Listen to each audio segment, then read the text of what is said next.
आज हम बात करेंगे सबसे पहले देश की राजधानी दिल्ली और देश की आर्थिक राजधानी मुंबई की, जहां पर पुलिस जो है बेबस है। जी हां, आप हैरान होंगे सोचकर कि भाई दोनों शहरों की पुलिस का नाम जो है वो देश की सबसे ताकतवर पुलिस के तौर पर शुमार किया जाता है। लेकिन जब छदम का पर्दा छटा और सच सामने आया तो नजर आई देश के इन दो बड़े शहरों की पुलिस की बेबसी, और इन्होंने खुद कबूली ये बेबसी। आप यकीन नहीं करेंगे मगर ये सच है। मुंबई पुलिस कमिश्नर सत्यपाल सिंह ने खुद एक कार्यक्रम में कबूल किया कि अब उनके डंडों का खौफ नहीं रहा, उनके पास अधिकार भी नहीं कि वो किसी को डंडे भी मार सके। तो भला कैसे चलेगा उनके डंडे का जोर? महिलाओं को सुरक्षा को लेकर आयोजित कार्यक्रम में मुंबई पुलिस कमिश्नर ने साफ तौर पर कह दिया कि उतने पुलिस लोग नहीं उनके पास, इतने पुलिसकर्मी नहीं उनके पास कि वो हर किसी को सुरक्षा दे सके। इसलिए अपनी सुरक्षा के लिए महिलाओं को भी आगे आना होगा, हौसला दिखाना होगा। चलिए, यहां पर महिलाओं की हिम्मत बढ़ाने के साथ साथ कहने का मतलब साफ था, क्योंकि मुंबई पुलिस महिलाओं को पक्के तौर पर सुरक्षा देने के काबिल नहीं, इसलिए महिलाएं अपनी सुरक्षा की फिक्र खुद करें। और अगर हम देश की राजधानी दिल्ली की बात करें तो पहले से ही दिल्ली इतने सवालों के घेरे में है। महिलाओं को लेकर सबसे असुरक्षित शहर के तौर पर बदनाम है दिल्ली, लेकिन यहां पर तो पुलिस ने नाक ही कटवा दी। भजनपुरा इलाके में छेड़खानी के बाद पीड़ित लड़की पुलिस के पास जाती है, मदद की गुहार लेते हुए पुलिस आती है, लेकिन बदमाशों ने उल्टे पुलिस वालों की ही पिटाई कर दी। तो आप खुद सोचकर देखिए कि पुलिस वाले का सर्विस रिवॉल्वर भी छीन लिया उस बदमाश ने। ऐसे में देश के दो बड़े शहरों को पुलिस अगर बेबस नजर आए तो फिर आप क्या कहेंगे? एक तरफ खुद पुलिस कमिश्नर कहते हैं कि अधिकार और स्टाफ नहीं है, इसलिए महिलाएं अपनी सुरक्षा खुद करें, वो तो बेबस है, उनके डंडे का जोर नहीं चलेगा। दिल्ली पुलिस जो पहले से सवालों के घेरे में है, वहां पर भी जिस तरह से पुलिस वाला जो बचाने जाता है तो अपराधियों में खौफ ना के बराबर है, उल्टा पुलिस वाले को पीट देते हैं और उसकी सर्विस रिवॉल्वर भी छीन लेते हैं।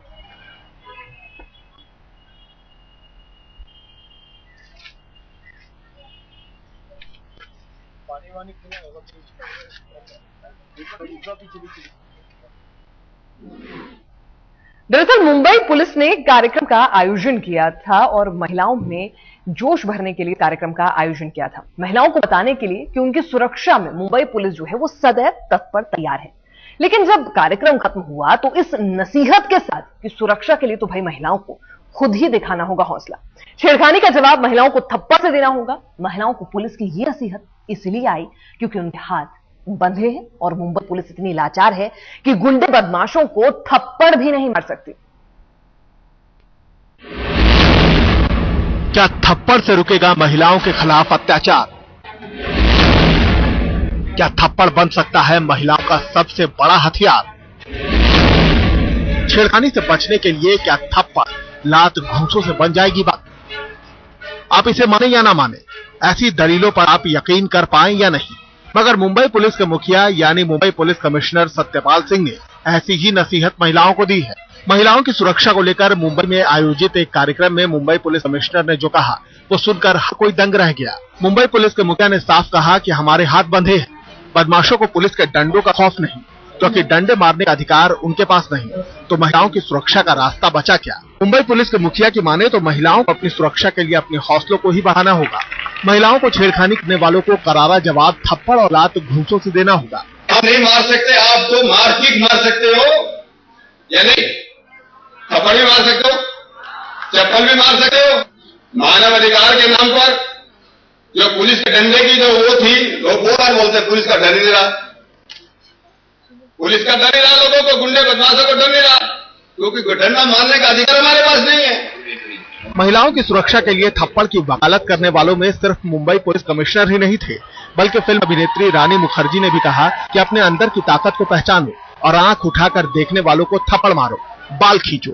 रानी मुखर्जी तो यहाँ तक कह गयी कि इस थप्पड़ मार फॉर्मूले को उन्होंने भी कई बार आजमाया है। अगर उसी समय हम खड़े होकर उनको लात मार दे या थप्पड़ मार दे या उनके ही बाल खींच दे तो शायद कुछ हो सकता है। We are the descendants of Durga. जितने भी आज यहाँ पर है हम सब दुर्गा के ही डिसेंडेंट्स हैं। तो मैं चाहती हूँ कि हम सब at times of crisis we should take a Rudra roop. मैं बहुत बार रुद्र रूप ले लेती हूँ और अभी मीडिया भी आज तो मैं एक कंट्रोवर्शियल चीज भी कहूंगी कि मैंने मेरे जीवन में बहुत सारे लोगों को थप्पड़ भी मारा है। महिलाओं को सुरक्षा का गुर सिखाने के लिए आयोजित कार्यक्रम में थप्पड़ मार फॉर्मूले की ऐसी हवा बही कि महाराष्ट्र सरकार के गृह मंत्री भी इसको हरी झंडी दे बैठे। जरा सुनिए क्या कहते हैं महाराष्ट्र के गृह मंत्री आर पाटिल। किसी को मारना भी है, थप्पड़ कैसे मारनी है, रानी मुखर्जी मैडम से थोड़ा सीखो। इसमें कोई शक नहीं कि हैवानियत से बचाने के लिए महिलाओं को खुद भी हौसला दिखाने की जरूरत है। वहशी भेड़ियों से बचने के लिए महिलाओं को अपनी ताकत का इस्तेमाल करने की जरूरत है। लेकिन क्या मुंबई पुलिस का भी काम इसी नसीहत के साथ खत्म हो जाता है? क्या थप्पड़ मार फॉर्मूले से ही सुनिश्चित हो जाएगी महिलाओं की पूरी सुरक्षा? अगर नहीं तो मुंबई पुलिस के पास देश की आर्थिक राजधानी मुंबई में महिलाओं को दरिंदगी और हैवानियत से महफूज रखने के लिए क्या उपाय हैं? इस बारे में दो राय नहीं है कि देश के बाकी शहरों की तुलना में मुंबई शहर आज भी महिलाओं के लिए काफी सुरक्षित है। लेकिन ये क्या सरकार की और पुलिस तंत्र की बड़ी बड़ी बातें हैं या इन पर ये दोनों अमल ही करेंगे? इस पर सबकी पैनी नजर बनी रहेगी। पंकज उपाध्याय, मुंबई, आज तक। इसमें कोई शक नहीं कि हौसला दिखाने से महिलाएं जो हैं आधी जंग तो खुद ब खुद जीत जाएंगे। गुंडे बदमाशों से अपनी सुरक्षा खुद कर पाएंगी। लेकिन इससे क्या पुलिस की जिम्मेदारी वाकई खत्म हो जाती है? क्या पुलिस का ये काम नहीं है कि महिलाओं की सुरक्षा वो खुद सुनिश्चित करे? महिलाओं की सुरक्षा को लेकर आयोजित कार्यक्रम में मुंबई पुलिस कमिश्नर के बेबसी जाहिर करने का आखिर मतलब क्या है और मैसेज क्या जाएगा? महिलाओं की सुरक्षा को लेकर क्या बेबस है Mumbai police? Mumbai police commissioner ने क्यों की थप्पड़ मार फॉर्मूले की वकालत? जो गुंडे बदमाश हैं जो ऐसा करते हैं, अरे हम नहीं मार सकते, आप तो मारपीट मार सकते हो या नहीं? थप्पड़ भी मार सकते हो, चप्पल भी मार सकते हो। किसी और ने अगर ये बात कही होती तो कहा जा सकता था कि महिलाओं को जगाने की कोशिश हो रही है, अपनी सुरक्षा के लिए महिलाओं में जोश भरने की कोशिश हो रही है। हो सकता है कि मुंबई पुलिस कमिश्नर ने भी जोश भरने के मकसद से ही छेड़खानी से बचने के लिए महिलाओं को थप्पड़ मार हथियार उठाने की नसीहत दी। लेकिन इसके पीछे मुंबई पुलिस की बेबसी भी थी। महिलाओं की सुरक्षा को लेकर आयोजित एक कार्यक्रम में मुंबई पुलिस कमिश्नर ने मुंबई पुलिस की बेबसी साफ जाहिर की। 1 लाख लोगों को इसका अगर अंदाज लिया जाए तो हमारे पास 100 लोग भी नहीं है वास्तव में जो पब्लिक को कर सके। तो क्या ऐसे में जहां 1 लाख लोगों के लिए 100 आदमी अवेलेबल हो, एक्चुअल ड्यूटी पर हो, तो क्या केवल मात्र पुलिस के भरोसे समाज के अंदर सुरक्षा दी जा सकती है? इशारों को समझ सकते हैं तो समझ लीजिए, मुंबई पुलिस के पास इतने लोग नहीं कि हर किसी की सुरक्षा सुनिश्चित हो सके। ऐसे में आपको अपनी सुरक्षा का इंतजाम खुद करना होगा। सड़कों पर घूमने वाले वहशी दरिंदों से आपको अपनी हिफाजत खुद करनी होगी। मुंबई पुलिस कमिश्नर का फॉर्मूला आपको ना जचे तो फिल्म अभिनेत्री रानी मुखर्जी और करिश्मा कपूर के फॉर्मूले सुन लीजिए। जितने क्राइम के लोग होते हैं वो बहुत ही कावर्ड लोग होते हैं, तो उन्हें अगर हम अलाउ करें हमारे पे कुछ करने, that means we are allowing them to do it. अगर उसी समय हम खड़े होकर उनको लात मार दे या थप्पड़ मार दे या उनके ही बाल खींच दे तो शायद कुछ हो सकता है। हम सब को ये फीलिंग है कि जब कुछ हो रहा है कि we feel bad and sympathetic, पर कई सिटीजन्स को, कई लड़कियों को ये फीलिंग आती है कि नहीं, हमें इन्वॉल्व नहीं होना है क्योंकि फिर हम पुलिस केस में आ जाएंगे, ये हो जाएगा, वो हो जाएगा। But as women, as citizens of this country, we must speak out, we must and we should not fear, क्योंकि the Mumbai police and the police is very much with us. इस कार्यक्रम का आयोजन मुंबई पुलिस की तरफ से ही किया गया, लेकिन इसमें महिलाओं को पक्की सुरक्षा का वादा करने की बजाय कहा गया कि वो अपनी ताकत पहचाने। छेड़खानी करने वाले हैवानों से, उनकी जिंदगी में जहर घुलने वाले वहशियों से महिलाएं पहले खुद डट कर मुकाबला करना शुरू करें। पुलिस तो उनके साथ है ही। पुलिस की इस हौसला अफजाई से महिलाओं का भरोसा बढ़ेगा या टूट जाएगा, ये तो वक्त ही बताएगा। लेकिन इतना तो साफ हो गया कि महिलाओं की सुरक्षा को लेकर मुंबई पुलिस बेबस है, पूरी तरह लाचार है। पंकज उपाध्याय, मुंबई, आज तक। तो मुंबई पुलिस ने खुद अपनी लाचारी कबूल कर ली। और दिल्ली पुलिस की अगर हम बात करें तो आपको क्या लगता है, दिल्ली में पुलिस की मौजूदगी आपको सुरक्षा का भरोसा देती है? आप कहेंगे बिल्कुल नहीं। और यही बात अब खुद पुलिस वालों के लिए परेशानी का सबब भी बन गई है। पिछले 2 दिनों में शाहदरा और न्यू अशोकनगर में छेड़छाड़ के मामले में मौके पर पहुंचे पुलिस वालों को बदमाशों ने बुरी तरह पीट दिया। दिल्ली के 2 इलाकों की खबर, लेकिन कहानी बिल्कुल एक जैसी। दोनों ही घटनाओं में ड्यूटी पर गए पुलिस वालों को बदमाशों ने जमकर पीटा। दोनों ही मामलों में बदमाशों के आगे बेबस नजर आई दिल्ली पुलिस। पहले बात दिल्ली के भजनपुरा इलाके की। यहाँ कॉलेज से लौटते वक्त कुछ बदमाशों ने एक लड़की पर बिक रखा था। जब लड़की नजरअंदाज करते हुए आगे बढ़ी तो बदमाशों ने उसका रास्ता रोक लिया। जब वो दूसरी तरफ मुड़ी तो किसी ने उसका हाथ पकड़ लिया तो कोई दुपट्टा खींचने लगा। मैं उस पुलिया पे खड़ी हुई थी, तो पुलिया पे खड़ी होने के बाद ना क्या कहते मैं वहां से आ रही थी तो मैंने उन लड़कों को देखा। जब 7-8 आ रहे तो मैंने नीचे गर्दन कर ली, मैं नीचे गर्दन करके आ गई।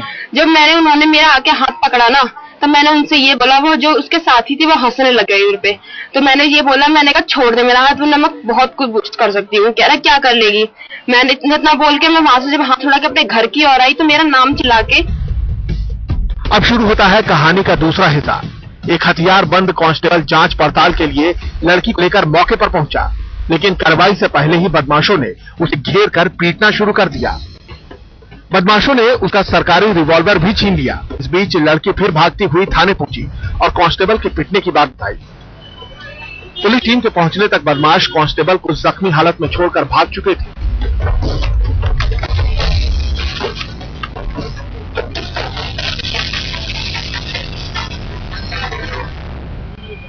एक ऐसा इलाका जहां पास में मेट्रो स्टेशन है। यही ईस्ट एंड अपार्टमेंट के सामने बदमाशों ने भाई के साथ जा रही लड़की के साथ छेड़छाड़ की। सरेआम 10 गुंडों ने एक लड़की को छेड़ा, लड़की के भाई को बेरहमी से पीटा। नशे में धुत गुंडों की फौज उत्पात मचाती रही। हद तो ये कांस्टेबल मौके पर पहुंचा तो वो भी पिटा। सरेआम उत्पात मचाने के बाद सारे आरोपी अपनी एक कार मौके पर छोड़कर फरार हो गए, जबकि कार के नीचे छुपे एक आरोपी को भीड़ ने पकड़ लिया। लेकिन दिल्ली को इन दर्दों से बचाए कौन, जब गुंडों के आगे पुलिस बेअसर हो चुकी हो। ये सब जहां हुआ उसके दोनों तरफ पुलिस का पहरा है। एक तरफ पुलिस बैरिकेड लगाकर आने जाने वाली हर गाड़ियों पर पैनी नजर रखती है, तो दूसरी ओर पुलिस चौकी है। ये दोनों घटनाएं दिल्ली की कानून व्यवस्था और सुरक्षा के लिए बेहद खतरनाक संकेत है। इसकी एक बड़ी वजह है बदमाशों के खिलाफ कार्रवाई में ढील, जिससे बदमाशों के हौसले बढ़ते जा रहे हैं और अब खुद पुलिस भी इसकी शिकार हो रही है। विशाल प्रताप सिंह, दिल्ली आज तक।